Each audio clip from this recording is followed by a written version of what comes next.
My dream is to be an architect. My dream is to be a doctor. My dream is to be a video game designer. My dream is to be a teacher. My dream is to be a police officer when I grow up. All kids have dreams. So why do First Nations kids get 30 to 50% less government funding for their education on reserve? You know, what a lot of people don't understand is that First Nations children who are residing on reserve get less funding for every public service compared to other children.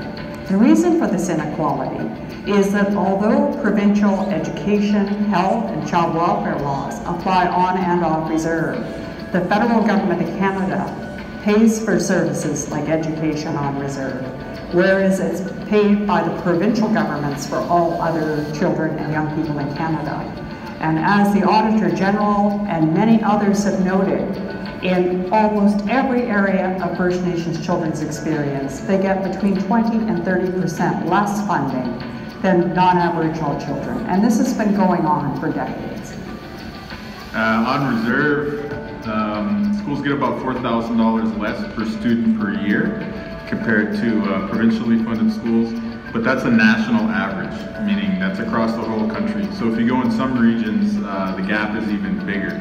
I was talking to a principal of a school in the James Bay region of Ontario, and he was telling me that the gap for them compared to provincially funded French immersion schools close by is probably closer to $17,000 per student per year, which is pretty significant when you add it up over like a classroom of 20 students, right? You're talking about hundreds of thousands of dollars disparity.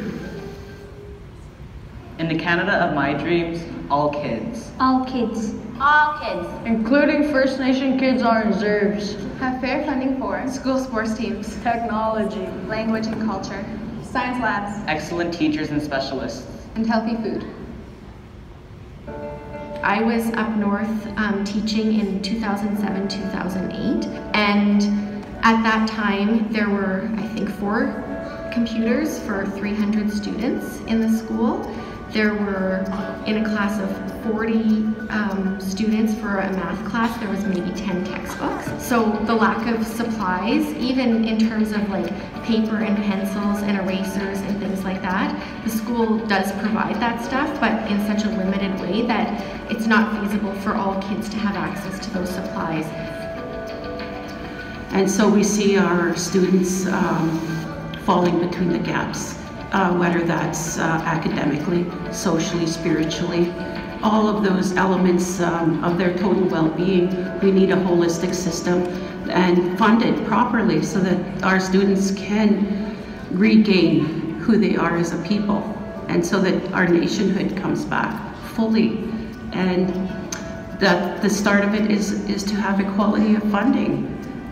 Well, the reason that I care about the funding gap is because I think that every child in this country deserves an equal opportunity to learn, to thrive, to be healthy, and to reach their dreams. I think it's a matter of human rights and of fairness and of justice, and I think Canadians, if we live up to those values, should care too.